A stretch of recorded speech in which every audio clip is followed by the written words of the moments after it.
E vamos falar de outra medida. O presidente Lula assinou uma medida provisória que amplia a isenção da conta de luz.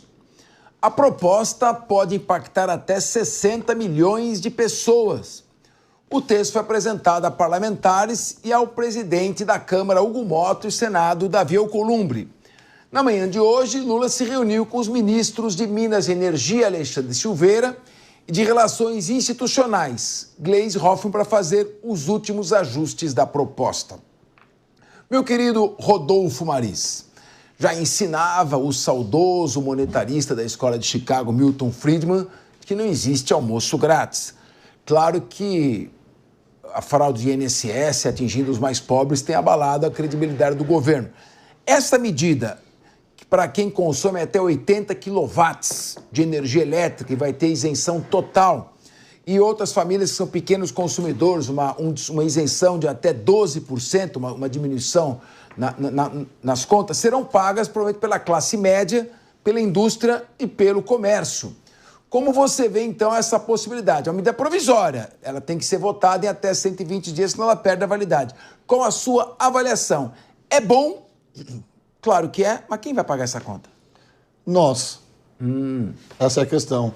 Uma medida totalmente populista que vai beneficiar cerca de 60 milhões de pessoas no Brasil, mas que outras milhões de pessoas vão acabar tendo a sua conta de luz um pouco mais cara devido a essa assinatura do presidente Lula. O que eu vejo como essa medida? Está uma popularidade lá embaixo, uma popularidade que já está chegando na linha da cintura, daqui a pouco pode chegar até no calcanhar, ou seja, caindo cada vez mais, e o Lula vem com uma medida populista, como foi no Lula 1, no Lula 2, e ele está tentando implantar as suas bandeiras de campanha no Lula 3, mas está muito difícil. Nós tivemos agora, aí, há 2 meses atrás, a questão do pé de meia, que foi feita na Bacia das Almas, quando ainda nós não tínhamos nenhum orçamento para 2025. Foi assinada ali na Bacia das Almas, falo mais uma vez sobre isso. Uma medida totalmente populista, tendo em vista que o seu maior base eleitoral no Norte e no Nordeste também vem caindo a sua popularidade. O que ele faz agora, então? Ele tem uma medida dessa, que vai beneficiar 60 milhões de pessoas, que até 80 quilowatts, o que eu acho muito baixo, na verdade, porque uma pessoa sozinha consome muito mais do que 80 quilowatts por dia. Uma família, em média, consome de 120 a 180 quilowatts por mês. Olha só, devemos ver agora, Capês, como vai funcionar isso lá com os seus aliados, se isso vai passar ou se não vai passar, e se de fato daqui 1 mês ou 2 meses, na verdade são 90 dias, né, tem 90 dias para que a gente sinta no nosso bolso essa medida que o Lula está tomando, venha de fato ocorrer. Pois é, meu querido Emerson Tawil, a questão da inflação é que você dá um presente com uma mão e tira com a outra. Porque no momento que você cria uma isenção que pode aumentar o déficit fiscal, você obriga o Banco Central a elevar a taxa de juros. Você aumenta, elevando a taxa de juros, o pagamento dos juros da dívida, do serviço da dívida, que já tem mais de 1 trilhão por ano. E aí o resultado é inflação, tomate subindo 30%, ovos subindo 43%. Então, quando a gente faz uma análise, a gente procura fazer uma análise, eu quero ouvir sobre o equilíbrio entre o benefício, mas se é um benefício que vai ser compensado por uma perda ou não. Bom, não sou economista, Capês, mas assim, todo mundo sabe que na economia, para alguém ganhar R$1, alguém perdeu. E essa medida vai atingir cerca de 60 milhões de pessoas no país. Não sou contra ajudar as pessoas mais necessitadas, mas o grande problema é a sobrecarga que vem dia após dia naqueles que contribuem, que trabalham, laboram diuturnamente, de maneira muito difícil, sacrificante. Não são poucos também, não estamos falando dos grandes empresários, das pessoas mais abastadas financeiramente. E o governo vem, do meu ponto de vista, tentar alavancar um pouco mais a sua popularidade, que está em baixa. A última foi avaliada em 38%, ele vem caindo dia após dia. E isso preocupa, porque esses 60 milhões de pessoas serão contempladas, né, com esse projeto do governo federal, vai ter um custo de 3,6 bilhões de reais para a economia. E como você disse, levando em consideração que no país nós temos cerca de 17% de furto de energia, ou seja, os famosos gatos, que geram um gasto para a economia de 10,3 bilhões de reais, somados aos 3,6, nós estamos aí na ordem de quase 15 bilhões. mais o rombo do INSS, tudo na casa do bi, tudo bi. E eu não sei, essa conta uma hora vai chegar e vai quebrar, não tem outra alternativa. É matemática pura e simples, isso qualquer analfabeto funcional consegue fazer essa conta. Então, tentar dar um agrado à população, como eu disse na outra fala, pão e circo mais uma vez, isso pode contemplar os 60 milhões de brasileiros que são considerados ali na utilização de até 80 mil quilowatts. Para ter uma ideia, nos furtos de energia são cerca de 40 terawatts furtados. E isso quem paga é o contribuinte.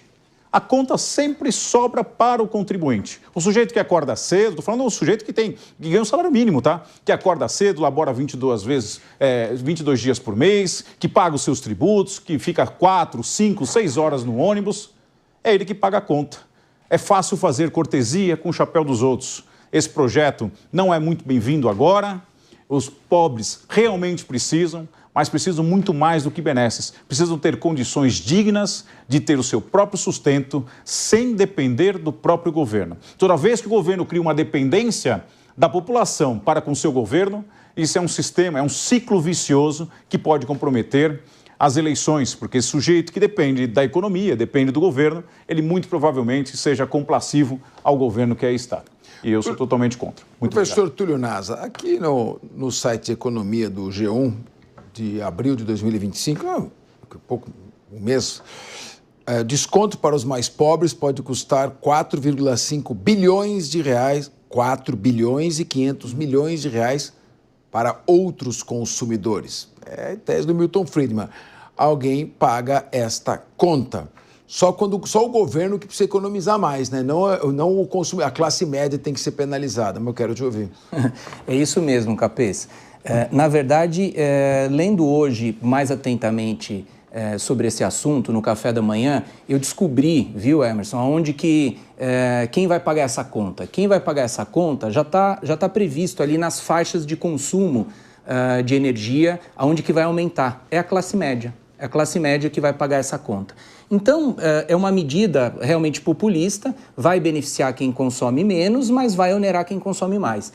E aí a grande pergunta que se faz, então, Capês, é a seguinte: como é que é possível baratear o serviço sem que haja esse ciclo vicioso de que eu vou cobrar menos de uma parcela, mas eu onero mais a outra? É mais ou menos que nem a reforma tributária e isenção dos 5 mil lá do imposto de renda. Quem é que vai pagar a conta? É a pessoa jurídica, é a distribuição de lucros da pessoa jurídica, que já tem 34% de carga tributária. Então, no final das contas, não se consegue reduzir o custo Brasil. Como que se reduziria o custo Brasil? De novo, tudo está ligado ao orçamento público. Tudo está ligado ao orçamento público. Por quê?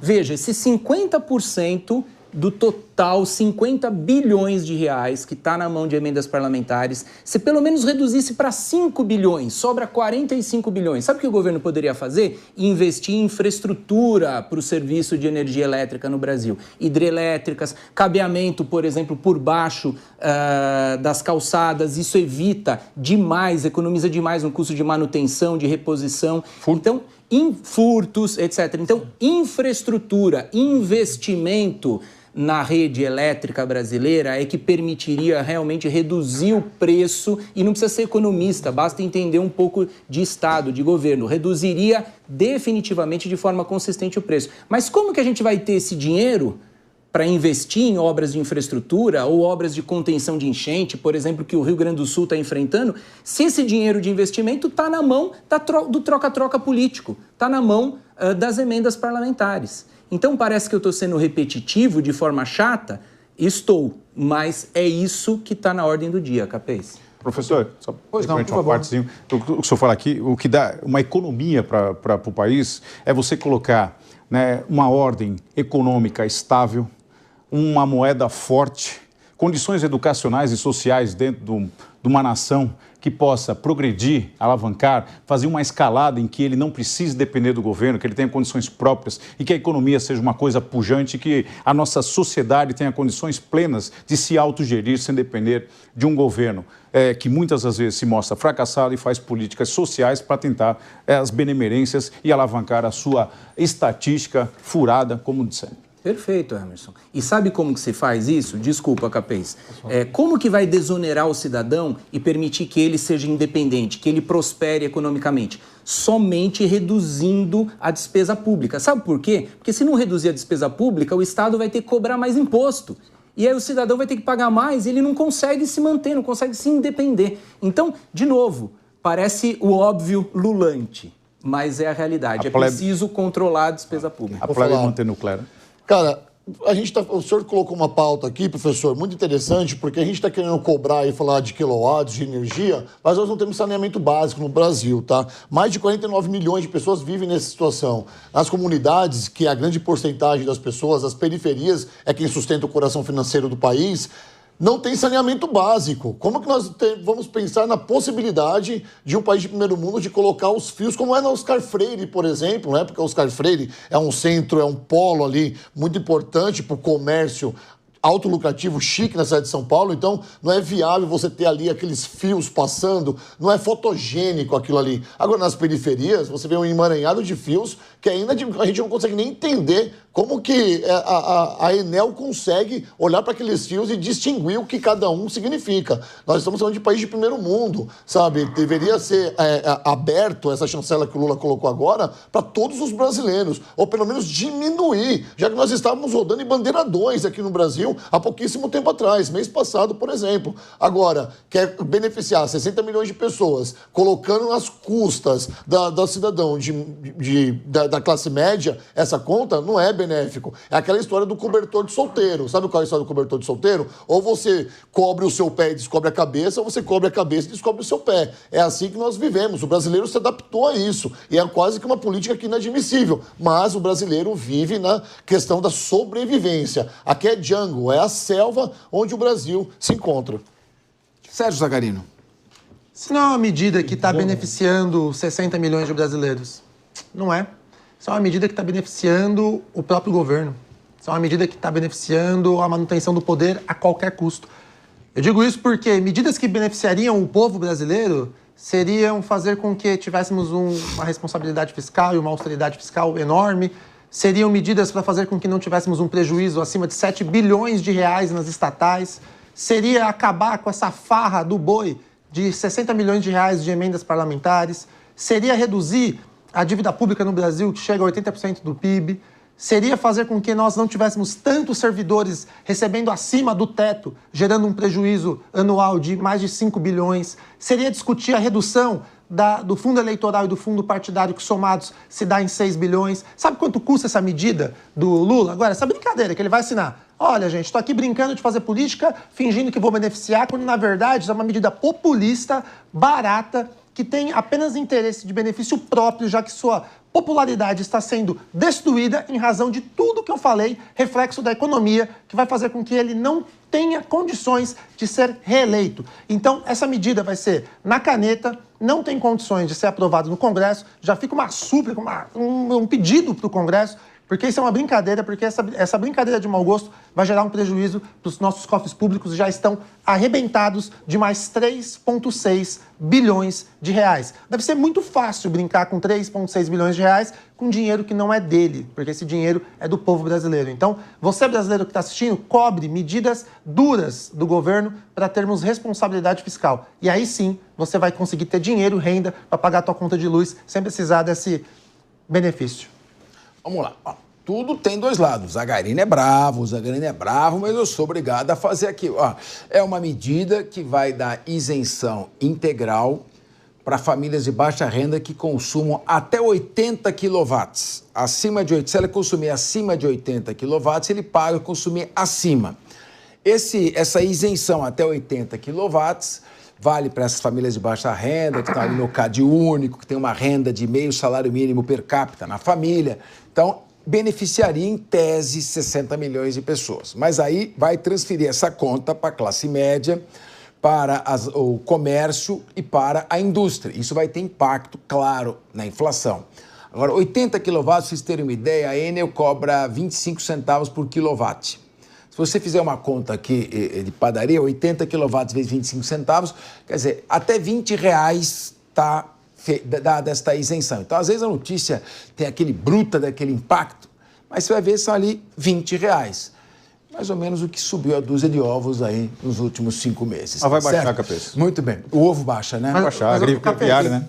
Mas o Capês... Sérgio Zagarino pediu a palavra, e ele está bravo hoje, né? Mas nós estamos dando aquele equilíbrio. Quer dizer, o que dá é a César, o que é de César. Foram 4,3 bilhões de reais desviados de pensionistas e aposentados, no caso do INSS. Isso é verdade. A classe média vai pagar, mas também tem a esses R$20 até 80 quilowatts que vão ser concedidos. A gente não sabe ainda se a medida provisória vai ser aprovada ou não. O governo está se virando, porque ele não sabe de onde tirar o dinheiro, mas está tentando ajudar. É esse o ponto que eu quero chegar. Qual o Brasil que nós queremos? O Brasil que o governo tem que ficar subsidiando conta de luz de R$20? Ou o Brasil que nós queremos é um país que as pessoas tenham condições de ter renda e poder, ao final do mês, pegar a sua conta de luz de 20, 30, 40 reais, que seja o valor dela, e pagar ela com orgulho? Essa é a diferença de proposta de Brasil que nós estamos discutindo. Porque essa proposta de Brasil que está sendo discutida e apresentada por esse governo, principalmente com medidas populistas como essa, é um país que está indo à falência.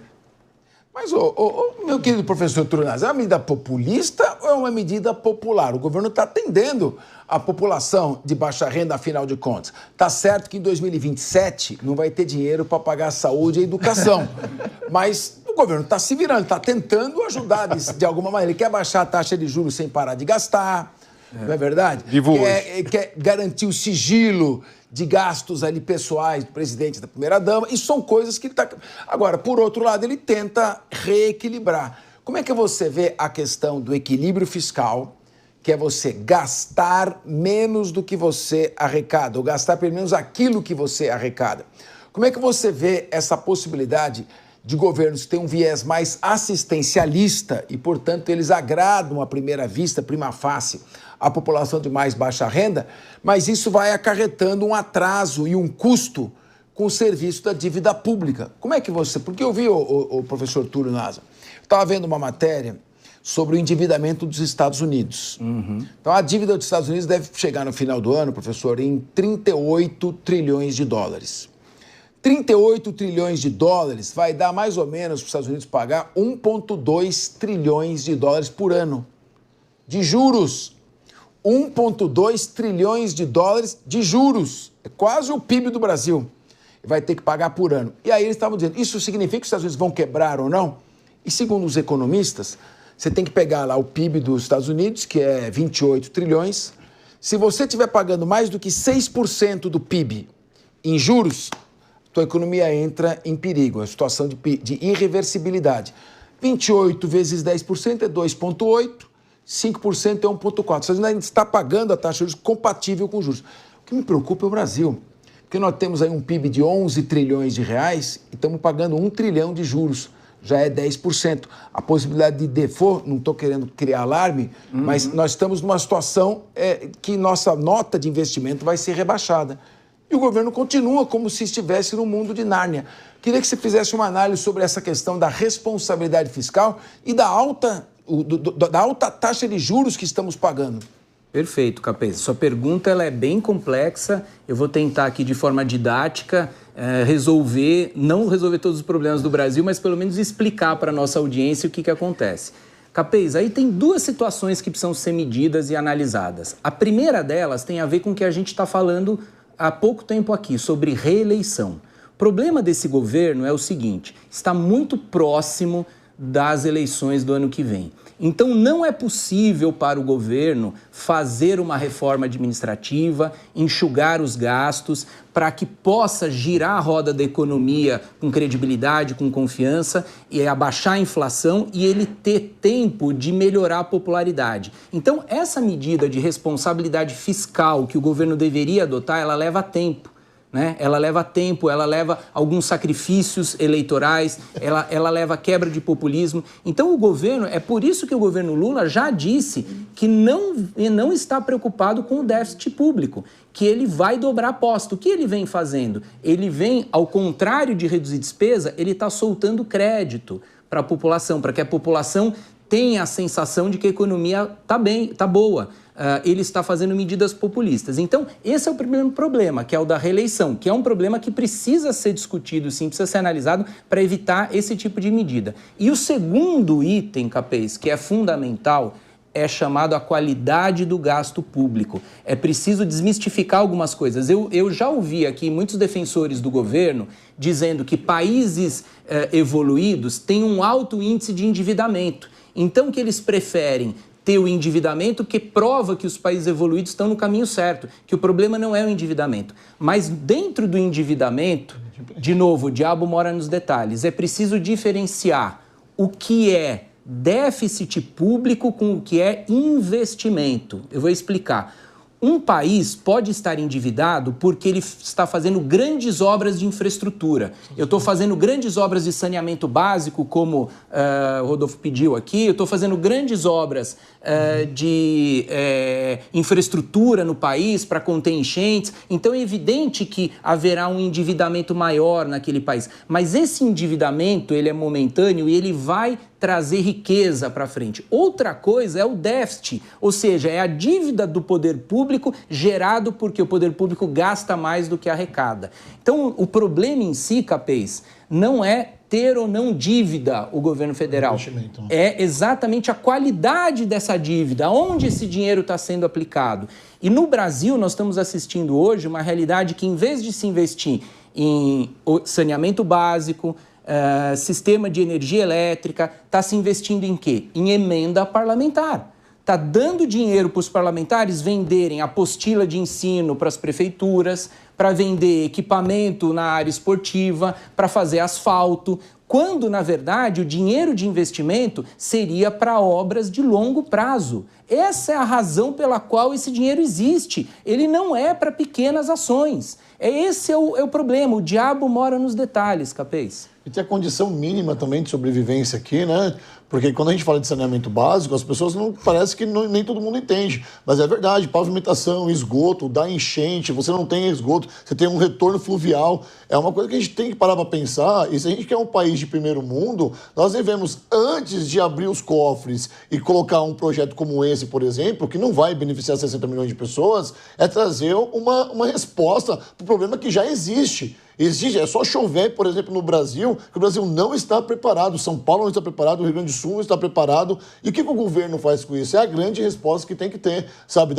Melhorar a questão de ensino, melhorar os hospitais públicos, melhorar a segurança pública, que tem sido agora muito falada, porque é o grande pilar hoje desse governo é falar da segurança pública, tanto é que nós temos uma PEC que está tramitando aí, mas nós não podemos esquecer da economia, que todo dia nós falamos aqui, que é um outro grande pilar, educação e exatamente a saúde. Pega esse dinheiro, investe nisso, tenta sanar, por exemplo, os problemas que já existem. Não trazer para quem consome 80 quilowatts, eu não estou aqui descredibilizando essa medida, mas eu acho que essa medida populista é muito mais pensando em voto para 2026 do que, de fato, pensar no bem do ser humano comum. Perfeito. Vamos só também botar as questões. Até 80 quilowatts, né? A Enel cobra 0,25 kW, tem empresas que cobram até R$1, enfim. Até 80 kW de consumo mensal, famílias de baixa renda não pagam. Agora, em média, uma família consome 450 kW por mês. Para você consumir 80, uma média, às vezes, de 20 kW por dia, de 20 a 50 kW por dia. Então, a possibilidade de alguém consumir até 80 quilowatts no mês é muito restrita. Uma faixa muito pequena de pessoas ficará isenta. Vai ter que acabar pagando porque vai consumir mais do que 80 quilowatts. Então, é preciso tomar um pouco de cuidado quando se faz esse cálculo, esses benesses. É melhor, como diz o professor Túlio Naso, investir na maior produção de energia elétrica, de buscar outras formas, outras fontes de energia limpa. Tem a energia eólica, não é? Não teve uma presidente que sugeriu armazenar o vento? Teve? Então, existem possibilidades aí que têm que ser discutidas em aberto. Sérgio Zagarino, você foi muito crítico. Você poderia fazer uma análise agora da questão do déficit fiscal sem ser tão amargo? Poxa! Fica difícil, Capês. Fica difícil a gente falar aqui toda semana com o nosso telespectador, porque toda semana a gente vem aqui e discute uma medida que, mais uma vez, demonstra que não há uma preocupação com a austeridade fiscal, com os gastos públicos. Você vê aqui o Congresso tomando decisões sem pé nem cabeça, muitas vezes fisiológicas, apenas com interesse próprio, sempre lembrando que o que importa para eles é a manutenção do poder. Vide agora essa possibilidade de aumento, de tempo lá permanecendo no Poder Legislativo. Só que quem é o responsável pela tomada de decisão, por tocar o país adiante, é o poder público na figura do Poder Executivo. Essa medida que está sendo tomada agora pelo presidente Lula, através de uma canetada, tinha que vir a público o ministro da Fazenda, senhor Fernando Haddad, e falar, espera, não é bem assim, não é na base da canetada que se resolve. Vamos entender como é que a gente vai conseguir pagar essa conta. Vamos entender se existe a possibilidade esse ano de tomar essa medida, porque ano que vem não vai dar, já que é ano de eleição. Então, às vezes, a gente tem que pensar que nem sempre nós podemos tomar as decisões que nós queremos. Vamos supor que o presidente foi o maior inocente do mundo, ele quer ali que a pessoa que tem menos condições, que não consiga pagar esses R$20, ele tem essa isenção. Ainda assim, não é dessa forma. É isso que o professor Túlio estava explicando. Existem N formas de você conseguir atender a tua finalidade. Não simplesmente pegando uma caneta, tirando uma ideia de gênio e falando, agora eu vou resolver o problema do Brasil com base numa canetada. Não. Uma última questão, professor Túlio, bastante rápido, nós estamos no final do programa. Tem um tema aí para entrar, um ex-deputado da Ucrânia foi morto, então a tragédia está acontecendo lá. Como é que fica a tal da lei de responsabilidade fiscal? Porque como é que existe responsabilidade fiscal quando se gasta mais do que se arrecada? Não há nenhuma consequência com relação a isso. Quer dizer, em 2000 foi aprovada a lei de responsabilidade fiscal, o senhor já foi gestor público, o senhor tem experiência, professor da área. Por que a lei de responsabilidade fiscal não consegue deter esses estouros no teto de gastos? Olha, Capês, é evidente que a lei de responsabilidade fiscal não consegue controlar a atuação do dia a dia do gestor. A lei é feita para ser cumprida, né? Ela não tem o poder de entrar na cabeça das pessoas e dizer, cumpra-me, por favor, eu estou aqui pedindo para ser cumprida.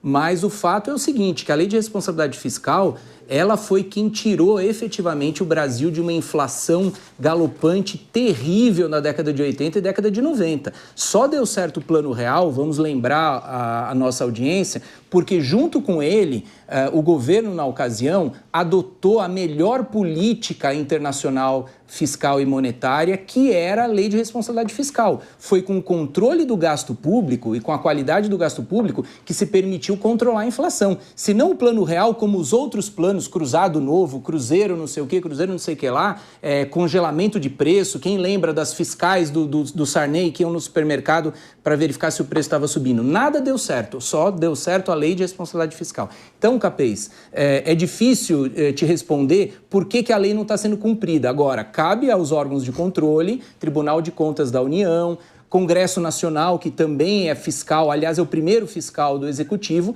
cobrar o cumprimento dela. Muito bem, é o que a gente precisa de economistas e gestores responsáveis, não de mágicos.